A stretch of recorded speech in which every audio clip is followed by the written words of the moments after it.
Hey everyone, and welcome to the 5th video of this tutorial series, and this one we're going to be working on power-ups, and we're going to be making a power-up that gives us no cooldown, a power-up that gives us a 3 times multiplier for points, a 2 times multiplier for points, and one that makes our ball go really fast.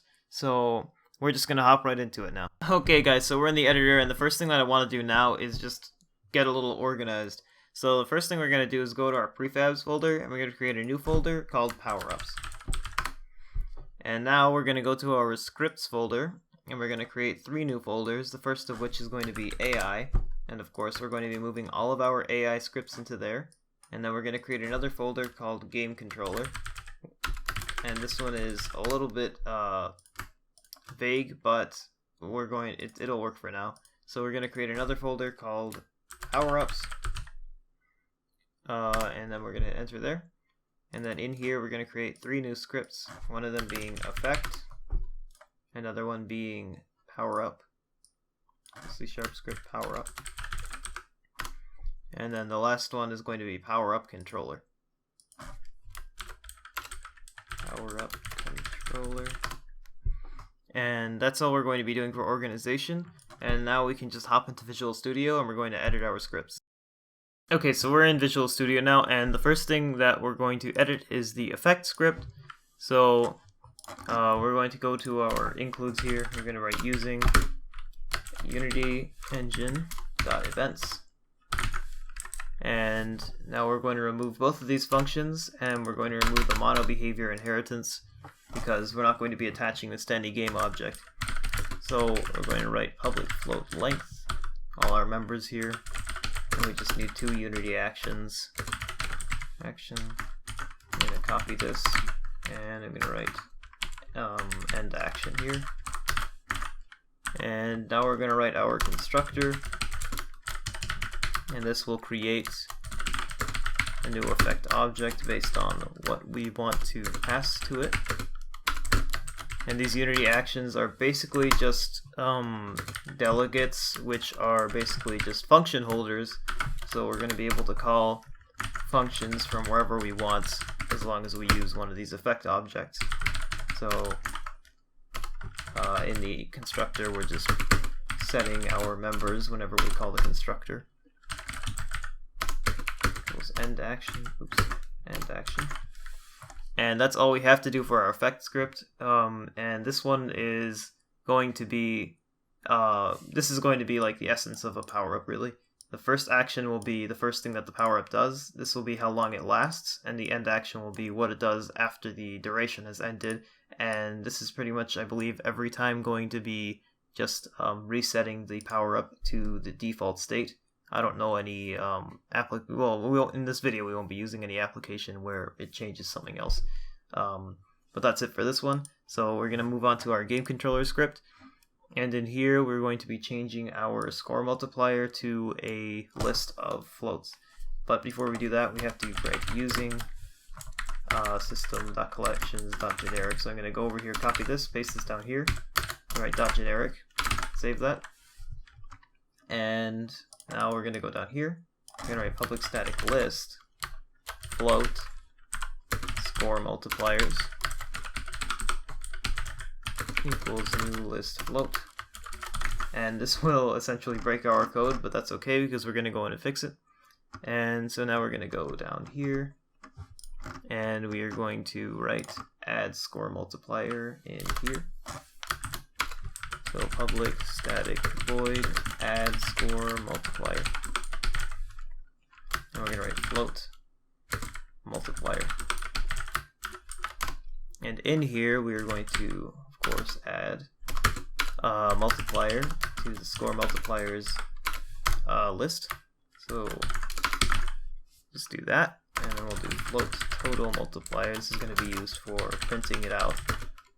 I don't know yet if this is going to be used for anything other than just testing, but we'll see. Just that total multiplier, that is. Everything else will be. So for each float f in score multipliers, I guess we can write float multiplier just for clarity. Total multiplier times equals f. Multiplier and we're going to write print total multiplier. Alright, we can't use multiplier because this is, we'll just use S for now because we already used it in the parameter. So total multiplier is now, and we'll make sure to write a space in there so that it looks right. And we'll write plus total multiplier plus a period. And it'll look all fancy in our console. Alright. And we're going to write another function that removes the score multiplier. We'll write remove score multiplier. We're going to write remove multiplier, and this will go in and find the first multiplier that has this. So if we add a 2 multiplier, it'll find the 2 in there and remove that. And so in here, it's just gonna stay the same, I believe. And all we had to do was change the remove here, and that should work just right. Okay, and I believe that is just about it, except for one function. And we're going to write public static void change ball speed float new speed. And here we're going to write input handler ball speed equals new speed. I believe I haven't yet written. Yeah, I haven't yet written this, so let's go to the input handler very quickly. And it should be, the ball speed is going to be how hard we hit the ball for. So it's not literally going to be the ball speed, but it's going to be the force that we add to the ball whenever we hit it. And so it should be in push object. We're going to replace this right here with ball speed, of course.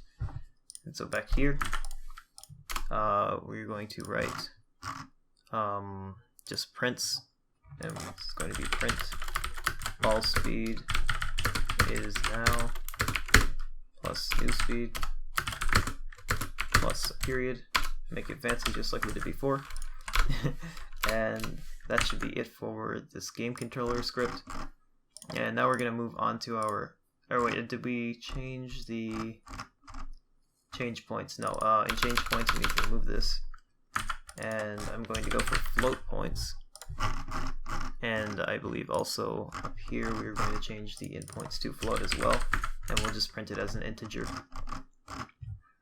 Alright, so the over here we need to change our change points function, and it's going to multiply by everything in the score multiplier list. So we're going to need float new points equals points, and for each float multiplier in score multipliers, new points times equals multiplier box. I don't know where I got that. Multiplier and box. And game controller.points is going to plus equal new points. And this we're going to cast to an int to make it pretty so that we don't get any weird decimals inside of our score. And that should be it now, I believe. Hopefully I'm not lying again. Alright, now we're going to move to our input handler. And in here we have just a couple things to change. So we're going to make a function that will change the cooldown. So down here we're going to write public static void change cooldown. And we float new cooldown. And then here we're going to write force gun. Oops.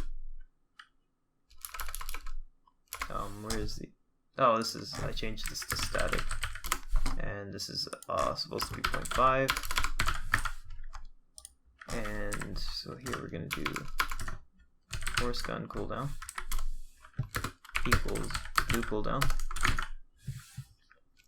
and now that should be good. I don't believe I need to change anything else, and it looks like that's about it. So now we're going to move on to our nanobot here. And we have to remove this, because the game controller now handles the multipliers and we don't need to do anything else there. And now we're going to go to our Powerup controller script, and in here we are going to write our dictionary for, well, first we're going to write the string path for where all the prefabs are going to be. So prefabs slash powerups slash powerup, and then we're going to do an underscore here because every powerup is going to start with powerup underscore, and we'll talk about that later once we get back into the inspector, or I guess the editor. So here we're going to need to write using system.collections.generic, and so now we're going to write dictionary string effect, and now we're using our effects class. This is going to be cool. So in here we're going to instantiate the dictionary like this, and we are going to write 2x, and we're going to put a comma, new effect, and it's going to be 5 seconds, and then we have to write delegate, and then in delegate we have our curly brackets again. You're going to write game controller dot add score multiplier 2, and then we need to do another comma for the next delegate, and down here it's going to be remove score multiplier 2, and that should be our new effect. So I believe we write a semicolon here, and then we are going to close all of this off,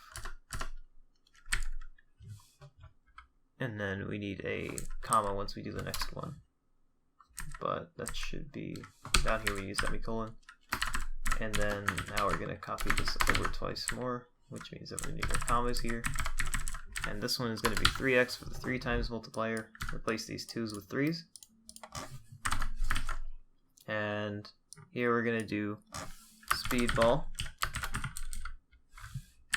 and that's the one that's going to make our ball really fast.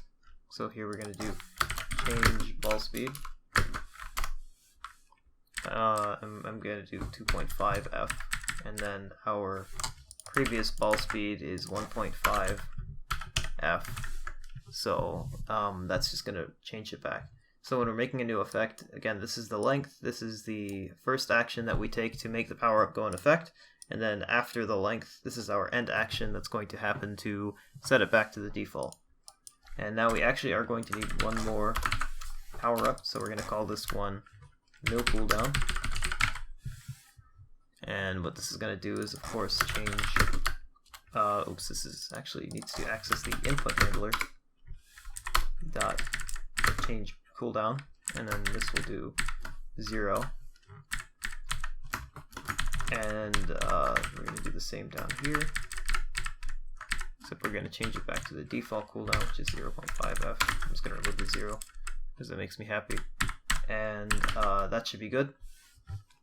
And the reason why this is going to be a good cooldown is because, or a good power up, is because every time we hit the ball we get points. So imagine having a no cooldown with the 3 times and a 2 times, you'll be getting 60 points every time you hit the ball. You can click really fast, and we'll see that soon. So now we're going to write a spawn power up function. So here we're going to write public static void, without the capital, spawn power up. String name and vector2 position, and then here we're going to write game object, not game controller, game object power up equals instantiate resources dot load game object, and then we're going to write powerups path plus name,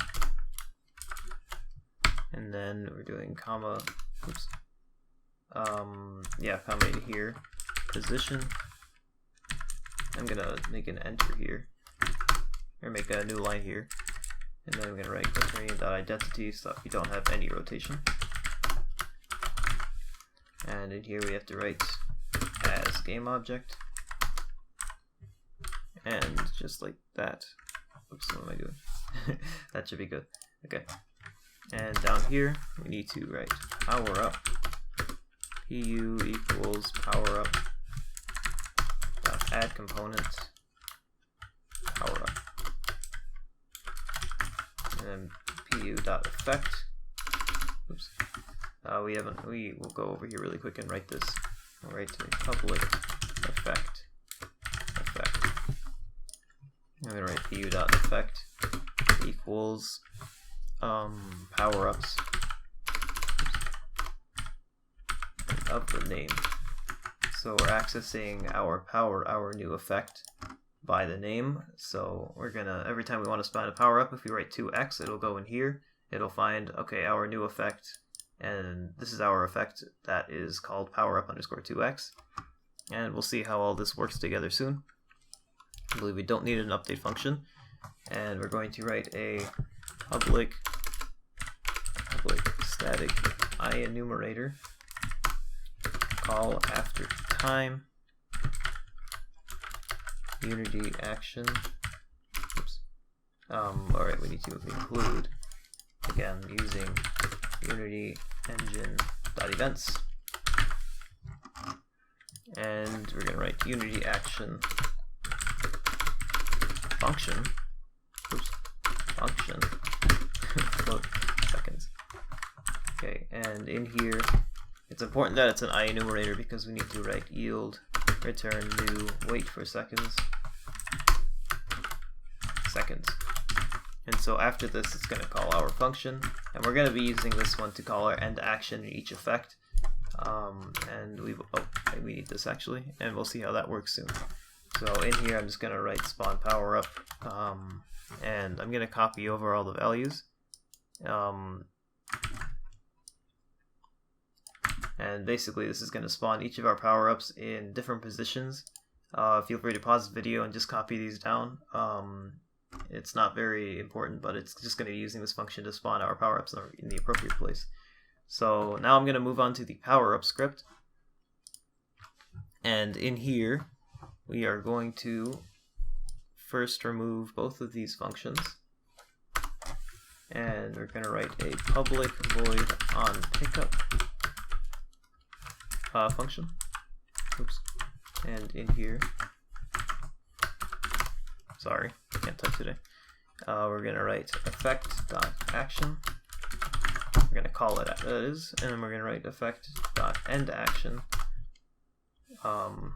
We'll write this one in a second because we have to make a remove function first because we're going to add on a delegate to it, and we'll see that in a second. We're going to need to call start coroutine Powerup controller dot call after time, and we have to do start coroutine, otherwise it will simply just not call the function because call after time is an IEnumerator. So that's just how that works. Effect.length.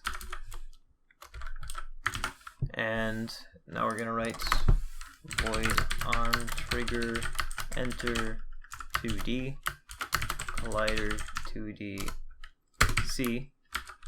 And in here we're going to write if c.transform.tag is equal to pushable. And we're going to write on pickup. And then we're going to write disable, which we haven't yet written, but we're about to right now. So we're going to write private void disable.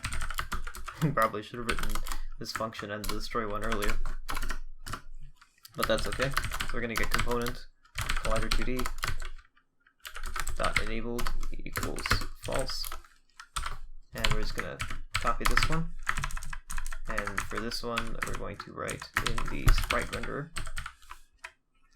Go all the way down here, sprite renderer, and now we're going to write private void remove,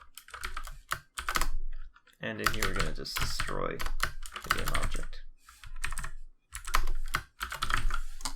And we're going to write up here effect.endAction plus equals delegate, and in curly brackets, we're going to write remove. So basically, whenever we call the end action, it will not only perform the end action, but it will also perform the remove function, so that we delete this game object. And now we're going to uncomment disable. And that should be it for, I believe, all of these scripts. And we're going to hop back into the editor now, and I'll see you there. Okay guys, we are back in the editor, but it turns out there is actually just one thing that I need to change that I didn't realize, and that is in the input handler. We left our old call in there, but we just need only one argument now, which is nicer in my opinion, and that should be it. So we're back in the editor now, and here we're just going to first go to our game controller, and we're going to add the Powerup controller here. And now we need to go to our prefabs and our Powerups. And basically here what we're going to do is create a new sprite. And I'm going to scale these up by 3. And then I'm going to give them their own colors. So we're going to, this one is going, we'll just duplicate all of these. And then in this one, I'm going to find this one. Hit 0, 0, 0. And I'm going to give this the knob, and actually we're going to delete all of these sprites until we finish this one, just to make things easier. And so now we're going to make a circle collider 2D, and that should be it. But now we're just going to change the color, and we're going to in here create prefab. I'm going to call this, it's important that we write it exactly the same way as our script is written, and it's going to be called Powerup 2D. I'm going to duplicate this 4 times, and this one is going to be called Powerup 3x, not D, by the way. It was an accident. So Powerup, and this one's going to be called Powerup no cooldown. No cooldown. And then this one we'll call Powerup speed ball. Okay, so this one, we're going to copy this one down, and now we're going to duplicate you 3 times. Delete this one. We'll make this one red, and we'll copy this one down onto Powerup 3x. And we'll make this one purple. We'll copy you down onto no cooldown. Delete you, and then this one will be yellow, and it will be our speedball.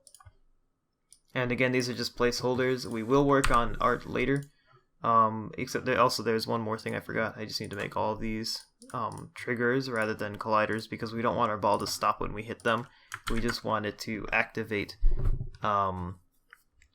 the function, which I believe we did properly in the Powerup on trigger enter 2D, collider 2DC. So once it enters the trigger, it will call its function. So now we're going to just try out our game and see how it works from here. So it looks like all of our power-ups have properly spawned, and so now we have no cooldown after picking that one up, and after 5 seconds that should reset. And it did, of course, reset. So now we'll restart, and if we hit this ball, we'll see. Total multiplier is now 2. If we pick up our 3x, total multiplier is now 6. We're getting 60 points every time we hit the ball. Now it's 3, we should be getting 30. And now it's back to 1. And so once we hit our speed ball, now our ball goes really fast, and it's a bit hard to control. And now it's back to slow again. And now we're going to do our no cooldown function, or power up. And we can see that that is working properly as well. And then I just ran out of the cooldown and it reset here. So we can see all that's working. But anyway guys, that's going to be it for this one. I hope you enjoyed this episode, and I hope it helped you too. Thanks for watching, and make sure to hit the like button and subscribe for more videos like this. And we're going to be releasing the next video sooner hopefully than I did for this one. But thanks for watching guys, and I'll see you in the next one.